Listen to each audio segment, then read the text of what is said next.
రేవంత్ రెడ్డి సర్కార్ తీరుపై మరోసారి ట్విట్టర్లో స్పందించిన ఎమ్మెల్యే కోమటిరెడ్డి రాజగోపాల్ రెడ్డి అసెంబ్లీ నియోజకవర్గాల వారీగా స్థానిక సమస్యల పరిష్కారానికి రాష్ట్ర ప్రభుత్వం నిధులు సమకూర్చాలంటూ పోస్ట్ చేశారు. అందుకు సంబంధించి ఎమ్మెల్యే ఎన్ఎం శ్రీనివాసరెడ్డి చేసిన సూచనను మనస్ఫూర్తిగా సమర్థిస్తున్నానని పేర్కొన్నారు. అంతేకాదు మెజారిటీ ఎమ్మెల్యేల అభిప్రాయం కూడా ఇదే అని తెలిపారు రాజగోపాల్ రెడ్డి. సంక్షేమ పథకాలను కొనసాగిస్తూనే స్థానిక సమస్యల పరిష్కారానికి అవసరమైన నిధులను కేటాయించాల్సిన బాధ్యత రాష్ట్ర ప్రభుత్వానిదే అన్న వాస్తవాన్ని ముఖ్యమంత్రి గుర్తించి వ్యవహరించాలని ట్వీట్ చేశారు.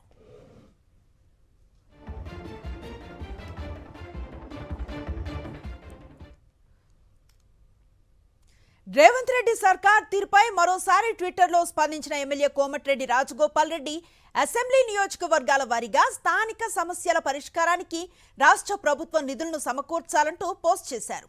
అందుకు సంబంధించి ఎమ్మెల్యే ఎన్ఎం శ్రీనివాసరెడ్డి చేసిన సూచనను మనస్ఫూర్తిగా సమర్థిస్తున్నానని పేర్కొన్నారు. అంతేకాదు మెజారిటీ ఎమ్మెల్యేల అభిప్రాయం కూడా ఇదే అని తెలిపారు రాజగోపాల్ రెడ్డి. సంక్షేమ పథకాలను కొనసాగిస్తూనే స్థానిక సమస్యల పరిష్కారానికి అవసరమైన నిధులను కేటాయించాల్సిన బాధ్యత రాష్ట్ర ప్రభుత్వానిదే అన్న వాస్తవాన్ని ముఖ్యమంత్రి గుర్తించి వ్యవహరించాలని ట్వీట్ చేశారు.